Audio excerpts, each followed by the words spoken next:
Fall's a big time for weddings. We've had, I think last October we had 5 in just in October alone.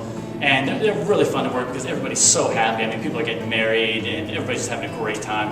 And this place doubles as, you know, a place to get married. They typically get married right in the cross aisle, and then we can also have the reception upstairs. So, yeah, I mean, it's a 2-in-1 package, so it's really something to take advantage of. In October, we had 5 weddings, and throughout, you know, given fall season, we may have up to 8 to 10, somewhere around there. So it's a surprising amount for a performance venue. I mean, at least I've never thought of it before, but I definitely encourage it. It's a good experience.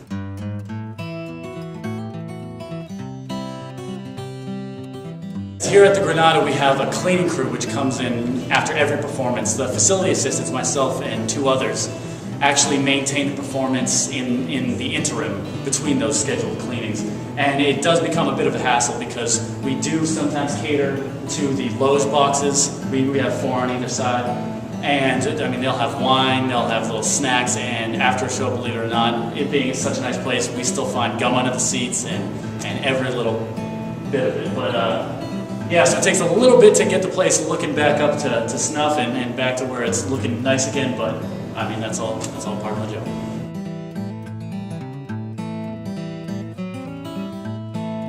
Alright, so this is the orchestra pit lift, which can level out with the stage for just a stage extension, or it can drop down a second tier to where you can just have all the orchestra set up here, the conductors, so that when there's a performance, these guys, you can see the backs of their heads a little bit, but other than that, they're not really even there. And then this drops down a 3rd floor to level out with where we load on our piano, which is a Grand Steinway piano, which we use to elevate it and bring it on stage. And that's kept in a temperature-controlled room downstairs because it's a very expensive piece of machinery. Yeah. So when we do actually move the grand piano on stage, we have it on for, you know, maybe an orchestra or a symphony performance if there's a soloist.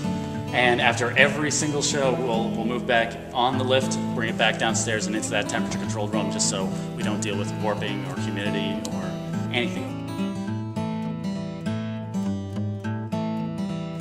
To my knowledge, the Granada is not haunted. Maybe it was during the renovation and they cleared out all the ghosts, and beforehand maybe it could have been infested for all I know. But on the stage they keep this ghost light, which they do in most theaters, so I've been told. And it's just kind of, I guess it's just like for a ghost to find its way or something of the like, but to my knowledge I think we're ghost free, so that's good.